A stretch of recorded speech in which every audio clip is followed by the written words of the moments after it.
Hello everyone, welcome back to my YouTube channel. That's Megan Mamaling. So, for today's video about chika-chika marites. Kasi long time no chikahan tayo. So, ayan. Kanina ano ko si Lian sa school. Hinatid ko siya din. Mamaya ako na siya sunduin. Kasi 4 hours yung class niya. So, minsan doon ako sa school niya maghintay ng 4 hours. Pero tagal doon ba? Nakaantok. So, maglaro lang ako ng Candy Crush. So, ngayon, umuwi ako dito. Kasi gusto ko mag-chika-chika, may palabas din yung ko ngayon, ma-express yung gusto kong isabi or i-express. My husband, honey, hi, hello, hi, say hi, yeah. So, yan guys, for this chikahan, about to sa ama ni Lian, yeah. So, kanina lang kami nag-talk ba about ni Lian, ganun, parang nag-away naman, nag-away kami. Kasi ang ama ni Lian, nandito na sa Pinas, parang isang buwan or 2 months, I don't know. So, I'm sure updated siya dito, kasi updated siya sa Facebook page ko, dito sa YouTube. Hindi siya or kanyang Pinays, yung Pilipina ba, ganun. Yeah, updated. So, hayaan ko. Makinig kayo. Manood lang kayo dyan. Basta hindi ako titigil ngayon mag-chika-chika hanggang basta sinabihan ko na siya. So, alam naman ng husband ko kasi pinalam ko naman lahat-lahat sa husband ko, of course, kasi husband ko siya para walang gulo, walang gano ba. So, direct tayo. About to sa Manalian. Sa una lang guys is gusto ko naman talaga na si Lian ba ma-change yung family name niya. Then kasi yung husband ko is willing siya mag-adopt ni Lian legally. So kasi I'm sure naman nakita niyo naman lahat is si Lian ngayon is na love niya talaga yung daddy niya. Then also my husband I love yung anak ko si Lian. Then very responsible dad talaga siya, 'di ba? So, deserve niya din, 'di ba? So, ganun ba? So, yung sa school, 'di ba? Normal lang talaga yung sa ngayon nag-kinder kasi Lian. So, yung topic nila is like what is your name? How old are you? Then what's your gender? So, next is yung what's your mother's name, your father's name. So, alam nyo guys, si Lian, alam niya yung dad niya is si Daddy Dan. Yan, yung teacher is yung ama ni Lian, 'di ba? Na parang ma-confuse si Lian, siya ba na pati yung mga classmates siguro niya ma-bully siya. Yeah, parang hindi ko naman ma-blame, ma-blame ko ang sarili ko kasi nangyari ganito siguro, ganito ganun. Pero nangyari na. So, kaya gusto ko na so far naman is hindi naman nag-support yung ama ni Lian, 'di ba? Why not? Kung ayaw niya mag-support, ayaw niya lahat. So, pwede naman hindi niya deserve na dalhin yung family name ni Lian. So, and also, alam niyo naman na kung si Lian ma-adapt, nasa mabuting talaga, alam niyo na, mabuting kamay. So, yun guys na, parang naguluhan ako ba? So, ngayon nag-isip-isip ako talaga. Then, kinausap ko naman siya ng manhinan, yung ama ni Lian na, mag-agree siya na i-adopt si Lian, i-change yung family name para maka-focus na din siya sa kanyang sarili, siya ng bago niyang pamilya, buhay, ganun. Kahit I'm sure nandito naman siya sa Pinas din, may bago na siya, ganun. So, masaya ko para sa kanya para na din siya ba. Pero yung ayaw niya naman pumayag, then ayaw rin niya mag-support kay Lian, 'di ba? Ganun ba? Then sabi niya nag-demand siya sa akin ngayon. Kunin din niya si Lian para siya daw bahala lahat yung support niya. Really? Oh my gosh, hindi talaga ako papayag over my dead body, charot.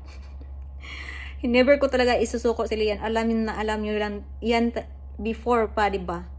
Grabe yung sakripisyo pinagdaanan namin dalawa ni Lian. Ganun-ganun lang sabihin sa kanya, mag-demand siya na kunin niya si Lian sa akin. Hindi man sa pag-demote ko si Lian. Hindi lang niya deserve. Hindi nga siya mangumusta, hindi nga siya ganun, hindi nga. Pero nandito siya sa Pinas with someone, diba? Hindi nga niya na si Lian na ganito, ganyan. So, then, before, sabi niya, gusto niya daw makita si Lian. Gusto naman niya akong sumama. So, ayoko naman sumama, guys. As a respect sa aking husband, of course. 'Di ba? Kasi, hindi, mali din yung mag-ano ko sa kanya ba. Oh, gusto ko makita si Lian. Basta ako daw ang kasama. Ano ba yun, 'di ba? Sabi ko, okay, si Ate Faith yung ipasama ko or yung kaibigan dito or ano ganun ba? Kasi hindi naman si Lian, hindi ko naman ipakita si Lian ng walang kasama na hindi ko matrust, 'di ba? So, sabi ko nga sa kanya, yung husband ko isama ni Lian para magkita sila. Hindi din siya. Gusto niya talaga ako makita. Gusto niya ako si Lian. Bahala siya. Kaya hindi ako nagpakita, of course. Hindi ako papayag. Para walang gulo din. Ay, basta, respeto ko sa husband ko, guys. Alam niyo, bigyan ko rin naman ng peace of mind yung husband ko. Kahit alam ng husband ko ngayon na, communication kami. Sabi niya na, parang na-bother siya, pero may trust naman siya sa akin, di ba? So, deserve naman sa husband ko talaga yung ganung respeto or kasi alam niyo na sobrang mabuting tao yung husband ko. He's really good man para sa akin, for me, and to Lian. So, kaya, yun guys, parang ay nako, parang ano ko konti ba, naguluhan.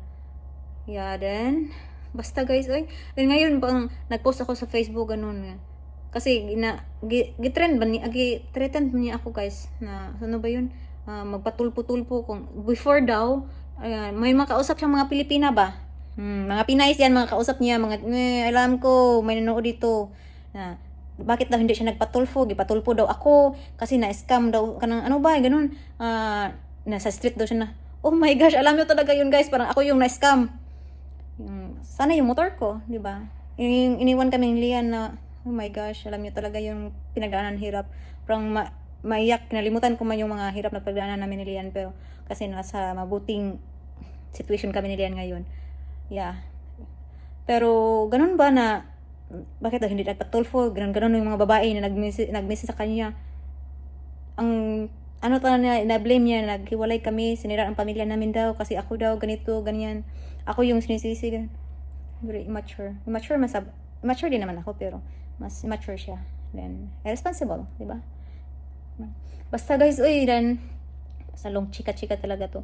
Ngayon, nag-advise ng husband ko na hindi ko na siya patulan, mag-chika-chika, ganun din.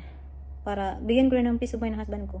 So, giblock ko siya guys. Then, sabi ko, I will take legal action. Yeah.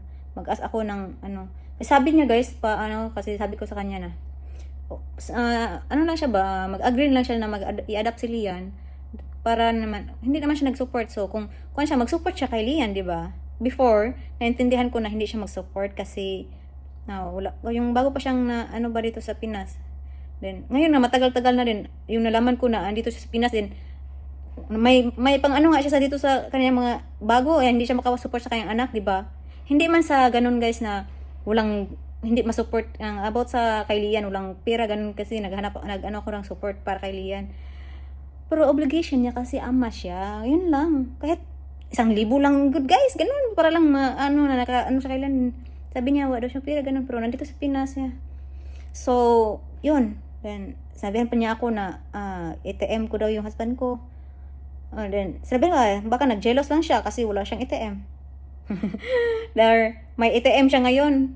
May bago siya ATM. Like me before, di ba?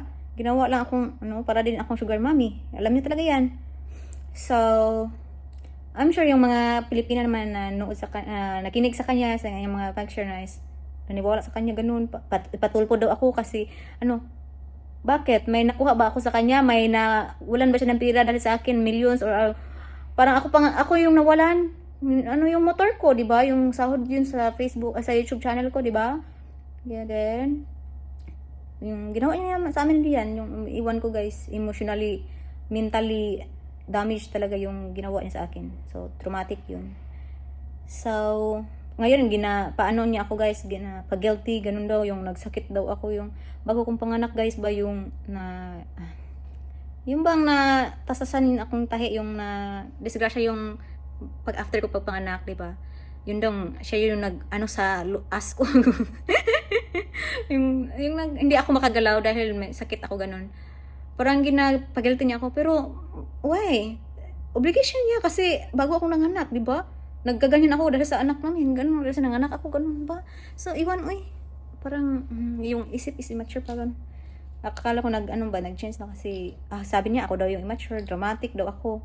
So, nag-post ako ng post sa Facebook, then sabi niya, ano daw, post pa more. So, may reporters, may taga-observing, and reporting talaga siya. Ayun, di ba? Alam ko na yan, mga girls niya. So, kasi naka-block man siya sa Facebook page. So, bakit alam niya, di ba? So, sis, I'm sure dito meron din kasi nakita niyo yung ano pa niya yung husband ko, guys, gina-bully pa niya. Baga kay nawong pabuli-buli pa sa husband ko. Wala naman siya kumingkingan sa kabutihan, kabaitan ba yung responsible father. Hindi siya dapat masaya pa nga siya nga yung anak niya nasa tamang kalagayan ngayon, hindi naghirap nasa school na kasi nasa USP sila nag-school, mahaling school and nasa ano sila yan ba, na-provide yung lahat na kulang na ama dapat siya yung magbigay pero wala niya nabigay yan sa husband ko ngayon. Dapat mapasalamat pa siya pero ganun siya ba, pinabuli pa yung husband ko, ganito, ganyan. Matanda daw. So what? At least responsible. Hindi scammer, di ba? So, ayan. Ay, nagpalabas na ako ng emotion dito, guys, ngayon. Kasi, na-share ko naman sa husband ko, pero mas maganda itong chika-chika ba sa ating language ba? Kasi, nakatamad talaga mag-English, kahit English major ako, guys. Nakatamad. So, basta, ngayon is, ginabla ko siya din.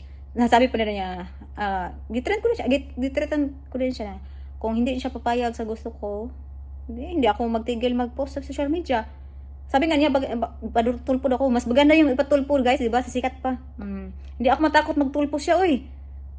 Parang alam niyo, guys, sabi niya, kasi hindi daw niya obligation na mag-support talaga kay Lian. Kasi daw, mostly daw yung ma-oblig mag-support yung lalaki sa wife or sa anak is yung nag-cheating daw, yung like, nag-cheat daw, kaya nag-separate. So, dapat mag-support talaga yung husband sa asawa or sa anak. Siya daw, hindi, kasi hindi daw siya nag-cheating, hindi daw kami naghiwalay about cheating, ganun. So, hindi daw yun obligado sa law dito, hindi sa ating balaod, sa ating, balaod pa sa Tagalog yung law, was ganun ba? Hindi ba yun obligation, guys, na hindi daw siya obligation mag-support kahit anak na si Lian, ganun ba? Di ba? Parang hindi naman siguro kahit sino, kahit dapat supportahan ng anak mo. Sa US pa yan, di ba? Automatic naman yan kunin gani yung kapag may trabaho, deducted na siya sa kung sahod, mapunta talaga yung anak, may share. Pero si Lian, hindi ko man siya pinilit na supportahan si Lian, guys. Ang akin lang is ngayon ba yung matagal na, how many 5 years na. 5 years na kasi si Lian, 5 years old na kasi si Lian, na ba din siya kasi I'm sure na nandito sa Pinas. So hindi nga lang siya iwan ko, guys, parang nako. Parang stress na, seryoso na itong mukha nito. Stress, pimples sa buko. So, sabi daw niya, hindi siya madutlan sa law, daw balao dito kasi, ayan, hindi daw siya nag-cheat, hindi daw, naghiwalay daw kami, hindi daw nag-cheat, ganon. So, tingnan natin, di ba? Sinabihan ko sa kanya na mag-legal action ako, ganito, parang talaga siya, madutlan. Labas Tagalog yung madutlan. Mapilitan talaga siyang mag-support kay Lian, di ba? Pwede din siya ma-deport. Like sa husband ni Pukwang, di ba? Kahit man yung husband ni Pukwang. Pero wala naman sa isip ko na ganun-ganun. Sana kung lang siya ba? Pero ngayon sabihan pa ako na I'm so dramatic, I'm crazy. Sinabihan ako, parang siya may crazy, mature, di ba? So, ayoko naman na toxic din. Sabi ko naman sa inyo, guys, na hindi ako iyak sa harap ng camera kasi before daming kadramahan sa buhay, 'di ba? Ngayon sinisisi din niya ako, guys, na ako lang daw gustong magkaanak. So, nakita ng labas natin, 'di ba? Alam niyo, tinutuon naman ako gusto talaga magkaanak. Daw ko na nag-lie daw ako sa kanya na hindi ako magkaanak. Ay, don't know, abot na lang. Yan, sinabihan ko sa kanya kasi hindi ko naman sana to i-share. Yung sa Katmon pa kami ba, yung first punta niya dito is, nag-take ako ng, yung hindi ako buntis din. Pangalawang, niya dito, wala ako nag-take, pero hindi man ako nabuntis. Kaya parang sabi ko, hindi ako siguro mabuntis, kasi parang galmonon, ganun siguro ba. Then, kaya sinabi ko kanya, hindi ako mabuntis, kasi yung pangalawang punta niya dito, hindi man ako nabuntis.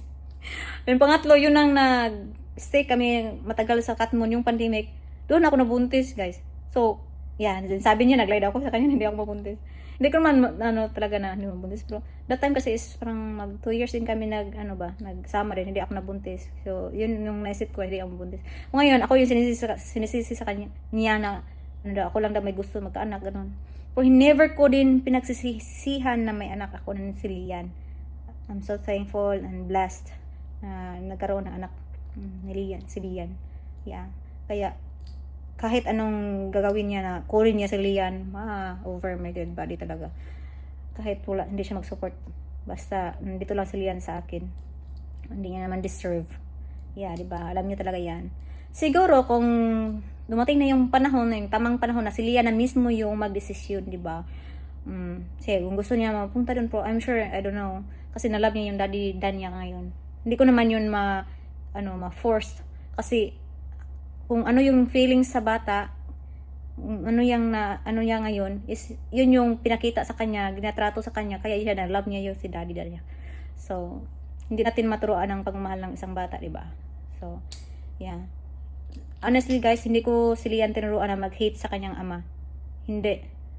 Parang ano ba yan, yung ama mo nagtrabaho ganoon, hindi ko pinaalam sa kanya na nandito yung ama niya, nas Pinas po na nasa ibang babae ganoon.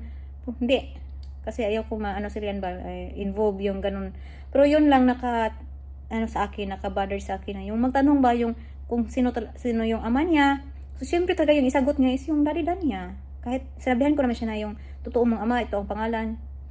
Pero ang tanongin mo siya kasi sinong mahal niya, si daddy Dan niya. Love niya si daddy Dan niya.